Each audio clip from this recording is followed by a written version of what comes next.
Olá, meu nome é Vinícius Viale, seja bem-vindo a mais um vídeo no canal Os Viales. Se você chegou até aqui, provavelmente a gente tem algum assunto em comum, ou medicina, ou Austrália, ou viagens. E para quem não me conhece, meu nome é Vinícius, estou nesse processo de revalidação médica para a Austrália. Até o momento, outubro de 2021, eu passei na minha primeira prova de revalidação, na prova teórica e na prova de inglês.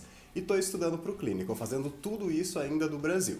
Então, antes de começar a falar sobre o tema do vídeo, outra grande notícia boa, da última semana para cá, foi que a Austrália atingiu a mais de 80% da sua população elegível vacinada com a primeira dose da vacina, do coronavírus. Então, a gente sabe que a partir de 70%, 80%, quando chegar essa expectativa da segunda dose, as fronteiras elas vão ficar um pouco mais flexível e é isso que deixa a gente bastante animado. Então, no vídeo de hoje, eu resolvi falar um pouquinho sobre a mudança que vai ter no PTE. A Pearson, que é um instituto lá responsável pela essa prova de inglês de proficiência, ela anunciou no seu site oficial que a partir de novembro o PTE ele vai ter novo formato. Basicamente, o conteúdo vai ser o mesmo, só que com alguns novos formatos. Então, o que será que mudou na prova do PTE? Mas antes, a vinheta.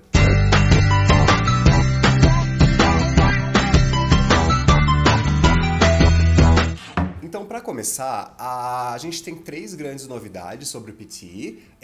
A primeira é que teve um encurtamento do tempo. Antes, a prova que eu fiz em julho era uma prova de 3 horas, que é mais ou menos a média das outras provas de proficiência, como o IELTS, o OET, o TOEFL. O Cambridge acho que é um pouquinho maior, umas 4 horas, dependendo qual tipo de Cambridge você vai fazer, mas a média era 3 horas. A prova nova do PTE, eles reduziram de 3 para 2 horas. Então, como vocês podem ver nessa tabela retirada do site da Pearson, a introdução, ela permanece 1 minuto, a mesma. O Speaking and Writing, que é a parte 1, ela foi reduzida de mais ou menos 77 a 93 minutos para 54 a 56 minutos. A parte 2, que é o Reading, de 32 a 41 minutos para aproximadamente meia hora. Aqueles 10 minutos de break opcional, que era entre o Reading e o Listening, ele foi removido. E a parte 3, que é o do Listening, ela foi de 45, 57 minutos para 30 a 43 minutos. Então isso somando dá aproximadamente 2 horas, o que pode, dependendo da sua prova, ser um pouquinho menos ou até um pouquinho mais do que esse período. Falando um pouquinho sobre cada banda, começando pelo Listening e Writing, basicamente o que mudou foi a quantidade de Read Tell Lecture, Answer Short Questions e Summarize Writing Test. Para vocês terem uma noção, na minha prova, o Describe Image foi mais ou menos uns 6, 7 Describe Image. Agora eles estão querendo mudar, ou vai mudar, para 3 ou 4 Describe Image. O Retail Lecture, na minha prova, caiu uns 3 ou 4 Retail Lectures também. Só que agora, com esse encurtamento, eles vão mudar para 1 ou 2 Retail Lectures. Aqueles Answer Short Questions era uma parte que cansava um pouquinho, só que não era assim tão complicado. Na minha teve, acho que 10 a 12 Answers Short Questions, e agora eles estão pensando em mudar para 5 ou 6 questões. A parte do Summarize Writing Test, na minha teve 2 ou 3 Summarize Writing Test, e agora eles estão pensando em mudar para 1 ou 2. Já na parte do Writing Essay, ele permanece o mesmo, como também o Reading Aloud e o Repeat Sentence. Na parte do reading, ela permaneceu basicamente a mesma, só teve 2 grandes mudanças, que foi a redução daquelas multiple choice questions e single choice questions, que basicamente eram as questões que todos os tutores eles recomendavam para a gente chutar. Então acho que eles perceberam que a galera não estava muito respondendo essas questões e para manter, diminuir o tempo da prova, eles reduziram. A média de redução foi basicamente de 1 ou 2 questões, porque antes a gente tinha 2 ou 3 na minha prova, agora vai para 1 ou 2 questões apenas. Na prova que eu fiz em julho, a gente tinha 10 minutos de break opcional entre o reading e o listening, que esses 10 minutos foi removido, agora não é nem opcional. Então, falando um pouquinho sobre o listening, como vocês podem ver nessa tabela, o listening ele teve algumas mudanças. O Summarize Spoken Test, ele reduziu basicamente 1 ou 2 questões junto com o Multiple Choice, Multiple Answers, que foi de 2 a 3 para 1 ou 2. O Fill in the Blanks, ele manteve 2 a 3 questões. O Writing Correct Summary, Multiple Choice Single Answer, Select Missing Word, eles também reduziram de 2 a 3 para 1 a 2. E o Highlight Incorrect Word e Writing from Dictation, question, eles permaneceram o mesmo. Então o range assim, das questões, eles foram de 25 para 20 questões. Então basicamente essas foram as maiores mudanças que aconteceram no PTE, né?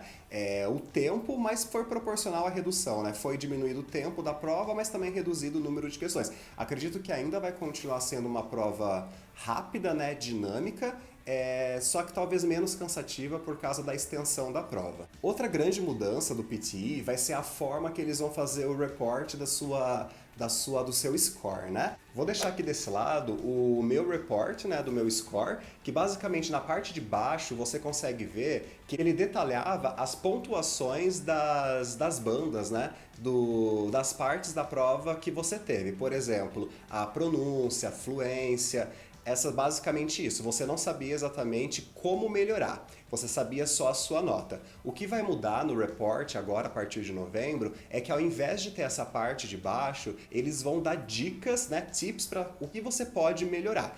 Eu particularmente prefiro, né? Porque na minha última prova, eu sabia, por exemplo, que eu não fui tão bem, por exemplo, em fluência ou em gramática, mas eu não sabia exatamente como melhorar. Eu consegui essas ajudas de como melhorar procurando vídeos no YouTube, ou até mesmo, quem quiser, tem cursos que tutores que acabam te ajudando. Mas agora o próprio PTE, ele vai te dar essas orientações para você melhorar numa próxima prova sua.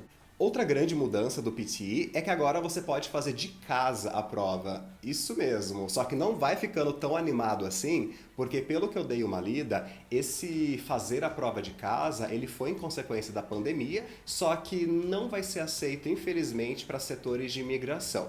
Para setores de imigração, ainda vai ter que continuar fazendo nesses centros especializados, né? Que tem toda a segurança, toda a certificação, né? Mas você pode usar o PTE para fazer em casa se você tem algum objetivo acadêmico. Mas o objetivo de imigração, ele infelizmente não vai ser aceito. Não consegui achar nada sobre a questão de trabalho, se vai ser reconhecido, né, pela APRA na Austrália. Particularmente eu acredito que não, já que o setor de imigração ele não vai reconhecer. Porém, se você souber algo diferente disso ou conseguir nos atualizar, pode deixar aqui embaixo que no próximo vídeo eu respondo para vocês. Então é isso, espero que tenham gostado. O vídeo de hoje foi um pouco mais curto, só para atualizar. Algumas pessoas tiveram dúvidas sobre esse processo, tentei dar uma lida no site lá do PTE para ver as mudanças e parece que tudo começa agora em novembro. Se você chegou até aqui, comenta aqui embaixo se você já fez a prova, se você está esperando, já agendado, se está nessa transição, o que você achou dessa transição, acha que vai melhorar, acha que vai piorar. Se inscreva aqui no canal, ativa o sininho curta o vídeo para poder chegar a outras pessoas e compartilha com algum amigo teu que tem essa dúvida sobre essas mudanças, tá bem? Até a próxima! Tchau!